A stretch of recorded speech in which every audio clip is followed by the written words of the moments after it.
मेरे सभी प्रिय दोस्तों को शुभ संध्या। दोस्तों, जो हमारा प्रतिशत का चैप्टर चल रहा है उसका मैं थर्ड पार्ट लेके आपके सामने आया हूँ।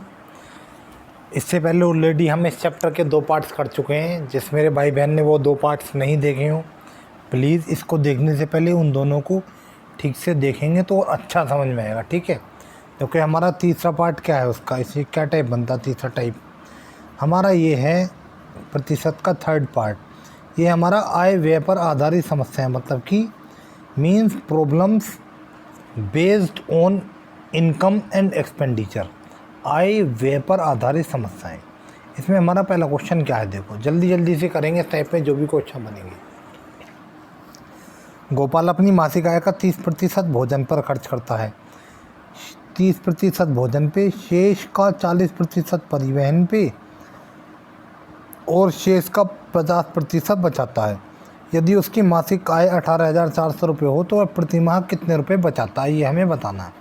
तो सिंपल देखो, उसकी मासिक आय कितनी दी हुई है, मैं उसकी मासिक आय दी हुई है 18,400 रुपये, ठीक है। इन 18,400 रुपये में से उसने अपने भोजन पे कितने खर्च कर दिए, उसने अपने भोजन पे खर्च कर दिए 30%। मैं फिर से वही लाइन दोहराऊंगा, प्रत्येक वस्तु अपने आप में 100% होती है। प्रतिशत का मतलब ये है प्रत्येक सैकड़ा। जब 30% भोजन पे खर्च कर दिए तो कितने बचे, 70%, यानी इतने का 70% उसके पास में बचा, 70%, ठीक है। वीडियो को ध्यान से देख लेंगे, कभी इसको समझने में गलती हो जाए। दोबारा लिखता हूँ मैं इसको।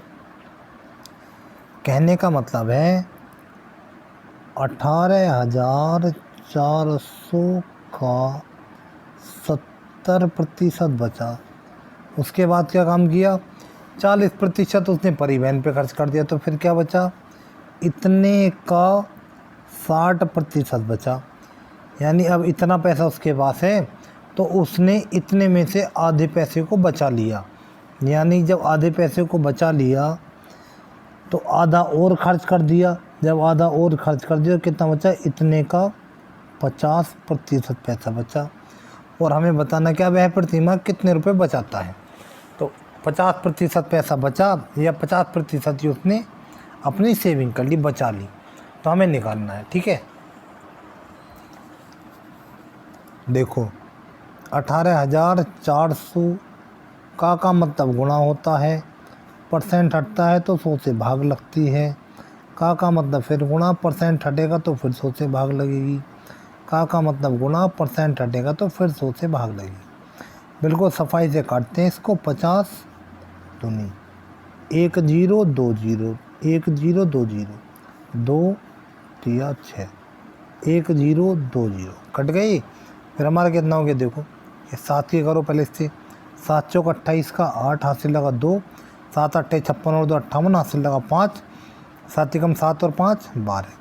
अब इस 3 से भी तो होनी है, गुणा 3, 3 अट्ठे 24 का 4 हासिल लगा 2, 3 अट्ठे 24 और 2 26 हासिल लगा 2, 3 दूनी 6 और 2 8 और 3 एकम 3।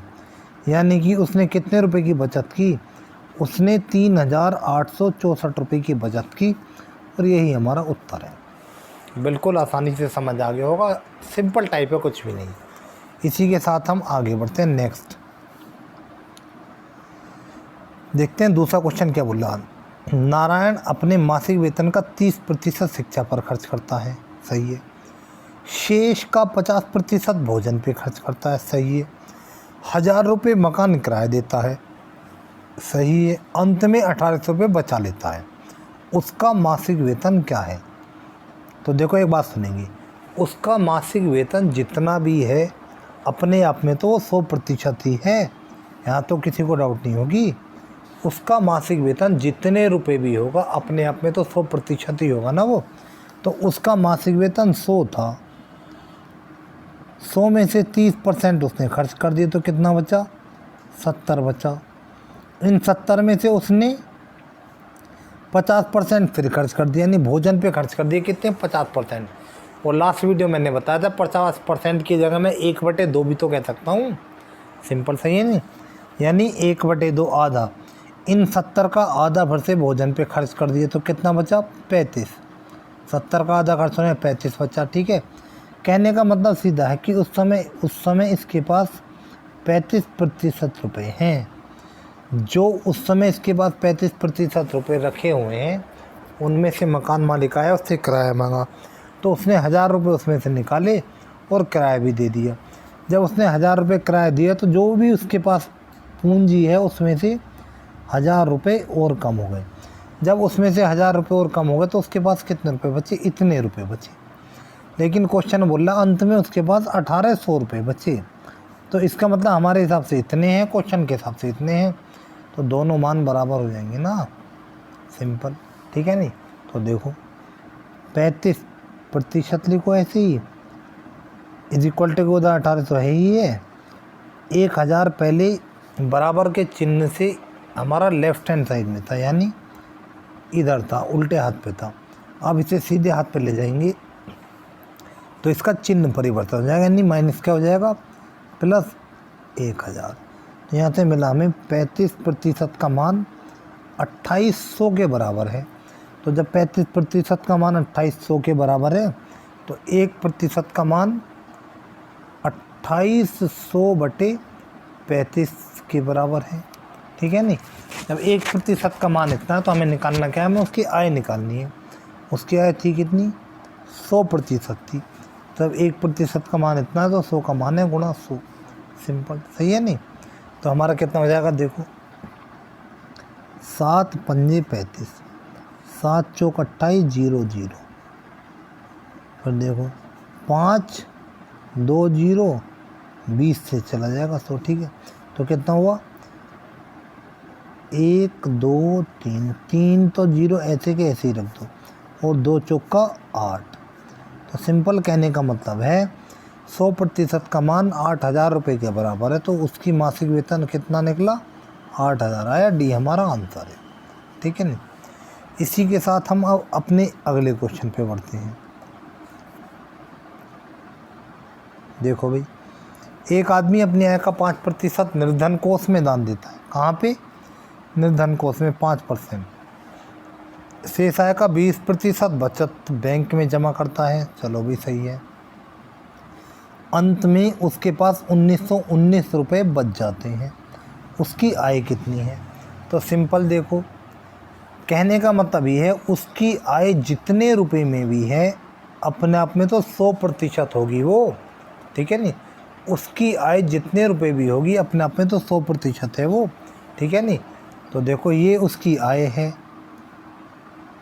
उसमें से उसने 5% निर्धन कोष में दान कर दिया, तो कितना बचा? 95। इस 95 का उसने 20% बचत बैंक में जमा कर दिया, तो कितना बचा? हर चीज़ अपने आप में 100 होती है, तो 95 जो भी बचा है 95, तो ये भी तो 100% होगा।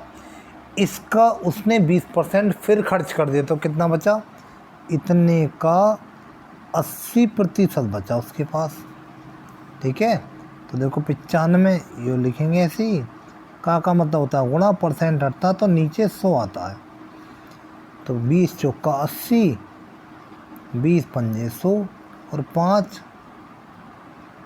19 बार जाएगा इसी, 19 पंजे 95 होता है। तो 19 चौका 76। तो सिंपल कहने का मतलब ये है, अगर उसकी आय 100 रुपये थी तो कितनी बची? अब 76 रुपये आय बची उसकी। लेकिन क्वेश्चन 76 रुपये आय नहीं बची, 76 रुपये पैसे बचे उसके पास में। लेकिन क्वेश्चन ने बोल रखा कि उसके पास 1919 रुपये बचे, तो इसका मतलब हमारे 76 का मान 1919 के बराबर है। तो एक का मान कितने के बराबर है? 1919/76। निकालना क्या है हमें? उसकी आय निकालने कितनी? 100 थी। जब एक इतने के बराबर है तो 100 निकालना, तो गुणा कर देंगे 100 से, सिंपल। ठीक है नहीं? देखते हैं। देखो 19 4 जा 76 होता है, 19 ही कम 19। ठीक है, फिर मैं 1 उतारूँगा, बात नहीं बनेगी। 9 फिर उतारना पड़ा, और जब 2 संख्या उतारते हैं तो 0 रख देते हैं। ठीक है, फिर दोबारा एक बार चले जाएगा, 19 ही कम 19। तो सिंपल कहने का मतलब ये है 101 तो ये है, और बाकी हाँ हमारे ये भी तो कटेगा, 4 25 बार ये कटा। इसकी गुणा कर दो 25 से, कितना आया? देखो 25 ही कम 25 का 5 हासिल लगा 2, 25 जीरो 0 0 और 2 2, फिर 25 ही कम 25। कितने रुपए आई उसकी आई 2525 रुपये। तो हमारा आंसर क्या हुआ? हमारा आंसर हुआ बी। बिल्कुल सिंपल ऐसे ही करना है, कोई एक्स मानने की कोई ज़रूरत नहीं है। कहीं इमरजेंसी होती है वहाँ तो कुछ ना कुछ सब कुछ कर ही लेते हैं, ठीक है। थर्ड की बात आता है फिर हमारा क्वेश्चन नंबर 4। देखो भाई, नीलम अपनी आय का 20% मकान किराए पर, शेष का 70%, 20% कहाँ गया? मकान के किराए पर। 70% कहाँ गया? घरेलू मदों पर। यदि वह 3600 रुपये की बचत करता है तो उसकी कुल आय कितनी है? ठीक है, आइए देखते हैं। क्वेश्चन ही ऊपर करते हैं, स्पेस मिलेगा हमें। कहने का मतलब है उसकी कुल आय जितनी भी होगी अपने आप में तो 100% ही होगी। उसने उन 100% का 20% मकान का किराया दे दिया तो कितना बचा? 80। इन 80 में से उसने 70% घरेलू मदों पर खर्च कर दिए तो कितना बचा? इन 80 का भी 70% हो गया तो ये 80 भी तो 100% है।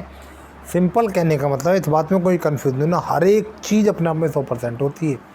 ये जो 100 थे ये भी 100% थे और ये जो 80 हैं ये भी अपने आप में 100% हैं।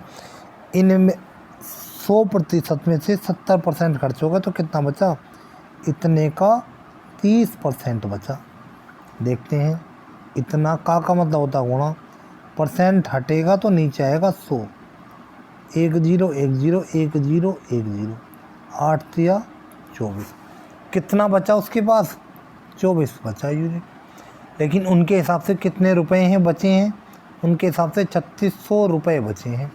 तो इसका मतलब ये 24 3600 के बराबर हैं। तो एक का मान 3600 बटे 24 के बराबर। निकालना क्या है? उसकी आय कितनी थी? 100। तो गुणा किससे कर देंगे? 100 से। सिंपल। 12 3 36 0 0, 12 दूनी 24, 2 150 बार कट गई, ठीक है। फिर 150 इंटू 100 करेंगे तो क्या होगा? ये तो ऐसे ही आएगा, 2 0 और बढ़ जाएंगे। तो उसकी कुल आय कितनी आई? कुल आय आई उसकी 15,000 रुपये निकल कर। तो आंसर कौन सा हुआ हमारा? आंसर हुआ हमारा ये। सिंपल। देखो ये भी तो हमने स्टार्टिंग की है, ये चैप्टर कंप्लीट करेंगे, फिर उसके बाद आपका लाभ हानि आएगा, फिर उसके बाद आपका बट्टा आएगा, फिर उसके बाद आपका कौन सा आएगा? उसके बाद जो हम चैप्टर करने वाले हैं उसके बाद करेंगे साधारण ब्याज, फिर उसके बाद करेंगे हम चक्रवृद्धि ब्याज। जितने भी करेंगे ना, एक लाइन में फिर से बता रहा हूँ, इसको दोबारा से सुन लेंगे, इसी लाइन पर सब चैप्टर ख़त्म करवा दूँगा कि प्रत्येक वस्तु अपने आप में 100% होती है, केवल इसी लाइन के ऊपर। अभी स्टार्ट हुआ, आप देखते रहेंगे, ठीक है। नहीं, 4 क्वेश्चन हो गए हमारे, 5वें क्वेश्चन की ओर तरफ बढ़ते हैं हम। देखो भाई 5वां क्वेश्चन क्या कह रहा है, देखते हैं पहले। ए का मासिक वेतन, ए अपने मासिक वेतन का 20% बचाता है। ये बचाता है, सही है। जब भैया 20% बचाता तो खर्च कितना कर देता? यानी 80% खर्च कर देता है। भाई उसका मासिक वेतन 100% तो होगा, हर वस्तु होती है। इन 100% में से कितनी बचत की उसने? 20% बचत की। तो खर्च कितने कर दिए उसने? सिंपली 80% खर्च कर दिए। लेकिन आगे देखो, यदि उसका मासिक व्यय यानी खर्चा 6000 रुपये हो, हमारे हिसाब से कितना खर्च कर दिया उसने? 80% पैसा। लेकिन उन्होंने कह रखा कि 6000 रुपये खर्चा है उसका, तो इसका मतलब हमारा 80% का मान 6000 रुपये के बराबर है। तो 1% किसके बराबर होता है? 6000 बटे 80 के बराबर, ठीक है। निकालना क्या है हमें? उसकी मासिक बचत ज्ञात करनी है। जब उसकी मासिक बचत ज्ञात करनी है तो पहले उसकी आय तो ज्ञात करें। 1% का मान इतना है तो उसकी आय जो भी थी 100% थी अपने आप में। तो 100 निकालने के लिए 100 से गुणा करेंगे तो ये हमारा कितना हो जाएगा? 20 चौका 80, 20 पंजे 100, 4 1500, 1500 इंटू 5 7500। कहने का मतलब आया उसकी आय कितनी थी? 7500 रुपये थी, ठीक है। उसने फिर बोला उसकी मासिक बचत कितनी थी। मासिक बचत थी उसकी 20%। किसकी? उसकी आय की 20%। आय 75 है तो इसका 20% निकालना है हमें, ठीक है नहीं।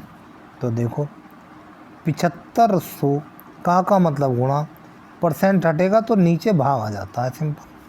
तो देखो 20 पंजे 100, 5 15 पंजे 75 होता है और 2 जीरो चल ही रहे हैं। तो हमारे क्या आया, उसकी बचत कितनी आई 1500, और 1500 हमारा कौन सा है, 1500 हमारा ये है, सिंपल, ठीक है नहीं। तो इस बात को ध्यान में रखेंगे, बहुत सिंपल है, कुछ भी नहीं है, बस सिंपल उसी लाइन को रिपीट करते करते मैं आपको बहुत से क्वेश्चन कराने वाला हूँ आने वाली वीडियोज़ में। तसल्ली बनाए रखेंगे, बस ये नहीं सोचेंगे कि भैया पता नहीं 100%, इन्हीं के ऊपर कई सारे चैप्टर्स ख़त्म होने वाले हैं हमारे, ठीक है।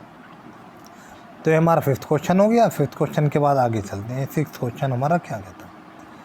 देखो इससे पहले एक बात समझो, आप करते होंगे कि हाँ भाई 35% का मान 2800 रुपये है, तो 1% का 2800/35 है। 100% का निकालना तो 100 करते हैं, 100 से गुणा कर देते हैं। ऐसे क्यों करते हैं? देखो मैं आपसे बोलता हूँ कि आप 10 रुपये की 50 टॉफ़ी लेकर आए हो। क्या 10 रुपये की 50 टॉफ़ी लेकर आए हो? तो मैं आपसे पूछूंगा 1 रुपये की कितनी टॉफ़ी हैं, तो आप करेंगे 1 बराबर 50/10, यानी 0 से 0 कट जाए तो आप बताएंगे 1 रुपये की 5 टॉफ़ी हैं। तो यहाँ से आप निकाला 1 रुपये की 5 टॉफ़ी हैं। अब मैं कह दूँ कि 100 टॉफ़ी कितने की मिलेंगी, तो बोले भैया 100 की कीमत निकालनी तो 100 से गुणा कर दो। तो इसीलिए हम यहाँ पे करते हैं इतना कितना है 500। बात समझ आई नहीं? 10 रुपये की 50 टॉफ़ी हैं, तो 100 रुपये की कितनी टॉफ़ी हैं हमारी? 10 रुपये की 50 टॉफ़ी हैं तो 1 रुपये की टॉफ़ी आई थी हमारी 5। जब 1 रुपये की 5 टॉफ़ी हैं हमारी, तो 100 रुपये की कितनी टॉफ़ी है हमारी? तो गुणा की थी हमने 100 से, तो 5 × 100 500 आया था। तो इसलिए करते हैं, इसका मतलब ये होता है, ठीक है नहीं। आइए अपनी प्रॉब्लम पे आते हैं। नेक्स्ट क्वेश्चन हमारा क्या बोला, एक आदमी अपनी मासिक आय का 24% मकान किराए पर, 24% कहाँ करा, मकान किराए पर, तथा 62% घरेलू मदों पर, सही है, और शेष की बचत करता है। यदि उसकी बचत 6300 रुपये हो तो उसकी कुल आय कितनी है? देखो ये जो क्वेश्चन है इसमें और जो पिछले क्वेश्चन हमने किए थे उन दोनों में क्या अंतर समझेंगे। देखो उनमें कह रहा था एक आदमी अपनी मासिक आय का 24% मकान किराए पर तथा शेष का, यहाँ कहता था शेष का 62%, लेकिन यह शेष का नहीं है, ठीक है, ये अंतर है। देखो अब देखेंगे इसको सिंपल। भाई उसकी जो भी आय होगी अपने आप में तो 100% ही होगी। इन 100% में से 24% पैसा दे दिया मकान का, और 62% उसने कहाँ खर्च कर दिए, घरेलू मदों पर। कुल कितने खर्च कर दिए उसने? 72, 82 और 4 86, कुल उसने 86% पैसा खर्च कर दिया है। कितने में से? इन 100 में से। तो जब 100 में से 86 खर्च हो गया तो कितना बचा? 14 बचा, सिंपल, सही है नहीं। उनमें क्या अंतर है? इनमें हम सीधा इसलिए जोड़ना है क्योंकि इनमें शेष की बात नहीं कर रहा है वो, ठीक है। तो 100 में से 86 खर्च हो गए तो कितने बचे? 14 बचे, लेकिन उनके हिसाब से 6300 रुपये बचे। तो इसका मतलब हमारे 14 जो प्रतिशत आए हैं ये 6300 रुपये के बराबर हैं। तो 1% कितने के बराबर है? 6300/14 के बराबर। निकालना है क्या है हमें? उसकी कुल आय निकालनी है। कुल आय कितनी थी? 100 थी। अब एक बात को और देखेंगे, ये जो 100 है ना, इसे 100% मान लो या 100 ही कहते रहो, उसमें भी कोई दिक्कत नहीं आएगी। क्यों? मैं पहले ही बता चुका हूँ, प्रतिशत का मतलब होता है प्रत्येक सैकड़ा, यानी कि जो तुलना हमारी सैकड़े से की जाती है उसे ही हम कहते हैं प्रतिशत। तो इसमें भी कंपेरिजन, इसमें भी नहीं सोचेंगे कि भैया कहीं पे 100 कह रहे हैं कहीं पे प्रतिशत कह रहे हैं, ठीक है। प्रतिशत यानी प्रत्येक सैकड़ा। आते हैं क्वेश्चन पे। तो 1 का मान हमारा इतना आया था, तो 100 का मान निकालने के लिए 100 से गुणा कर दी। देखो 7 दूनी 14, 7 नम 63, 2 जीरो आ गए, 2 50 आ गया। तो कितना हो गया हमारा 900 गुणा 50। ठीक है, 1 2 3 जीरो ऐसे कैसे आएंगे, और 9 पंजे 45। तो उसकी आय कितनी निकल आई, उसकी आय निकल आई 45,000। तो आंसर कौन सा हो गया हमारा आंसर हो गया ये वाला। ठीक है, इसी प्रकार अब हम आगे बढ़ते हैं, समझ आगे होगा, ज़्यादा टाइम नहीं खर्च करते हुए नेक्स्ट क्वेश्चन पे हम आते हैं। अगला क्वेश्चन हमारा क्या बोल रहा, देखो ध्यान से देखेंगे, थोड़ा इम्पोर्टेंट क्वेश्चन है और हो सकता है एक बार समझने में आपको थोड़ी दिक्कत है, दोबारा समझ लेंगे कोई दिक्कत नहीं। देखो क्वेश्चन बोल रहा है 2500 लोगों में से केवल 60% ही बचत करने की आदत पाई गई। कहने का मतलब ये है 2500 लोगों का एक समूह था, उन 2500 लोगों में से केवल 60% लोग ही ऐसे थे जो बचत करते थे। तो पहले हम देखें तो सही, 2500 का 60% हटा तो 100 आया नीचे, कितना है, तो 250 इंटू 6 होता 1500। तो हमने देखा 2500 का 60% 1500 के बराबर है। सिंपली कहने का मतलब है केवल 1500 लोग ऐसे थे जिनमें बचत करने की आदत पाई गई। फिर आगे देखो, यदि उनमें 30% बैंक में बचत करते हों, यानी देखो फिर वही एक लाइन बोलूँगा, हर चीज़ अपने आप में 100% है, तो ये 1500 भी तो 100% होगा। ठीक है, इन 1500 में से 30% कहाँ बचत कर रहे हैं, बैंक में, सही है। फिर 32% कहाँ कर रहे हैं, डाकघर में, सही है। और शेष कहाँ कर रहे हैं, शेयरों में। देखो 30 और 32 62, तो शेष कितने बचे, 100 में से 62 गया तो शेष बचा 38% ऐसे हैं जो शेयरों में खर्च कर रहे हैं। ठीक है, तो उसने बताया तो शेयरधारकों की कुल संख्या कितनी है, तो उसने कुल संख्या पूछा है। ठीक है, तो कुल संख्या कितनी है, इन 1500 के 38% ऐसे हैं जो शेयरों में अपना पैसा लगा रहे हैं। तो सिंपल इन 1500 का मतलब होता है गुणा का 38% निकालना है, परसेंट हटता तो नीचे आता 100। तो देखो 2 जीरो से 2 जीरो, 15 अट्टे 120, हाथ से लगा 12, 15 3 45 और 12 57।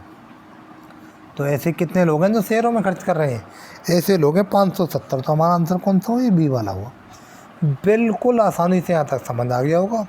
प्लीज़ मेरे भाइयों समझ नहीं आया हो, भाइयों और मेरी बहनों अगर समझ नहीं आया हो तो वीडियो को प्लीज़ दोबारा देखो इसको, क्योंकि ये चैप्टर बहुत इंपॉर्टेंट है। इस चैप्टर के मैं मैक्सिमम क्वेश्चंस कराऊंगा, और पहली बात तो सभी के जितने भी पॉसिबल क्वेश्चन हैं। ठीक है, तो वीडियो को जल्दी से शेयर, लाइक और सब्सक्राइब कर दो, ताकि ये जो हमारा सीरीज़ हमारी चल रही है ना, इसका ज़्यादा से ज़्यादा लोगों को बेनिफिट मिल सके। और जो लोग ये कहते हैं ना कि मैथ से लगता है डर, तो उनसे कह दो कि डर को भैया भगा दो। ठीक है नहीं, और तुम्हारे कहने से नहीं सुन रहे हैं तो उनको चैनल सब्सक्राइब करा दो, बोले डेली लेक्चर्स देखते रहो ये भैया की डिटेल में, 2 बार 3 बार। ठीक है, तो जल्दी से लाइक शेयर सब्सक्राइब कीजिए। बहुत ही जल्दी आपको अगले लेक्चर में देखते हैं क्या टाइप बनता है, कौन सा टाइप बनेगा, उसके साथ बहुत जल्दी मैं आपको मिलता हूँ। तब तक के लिए गुड बाय।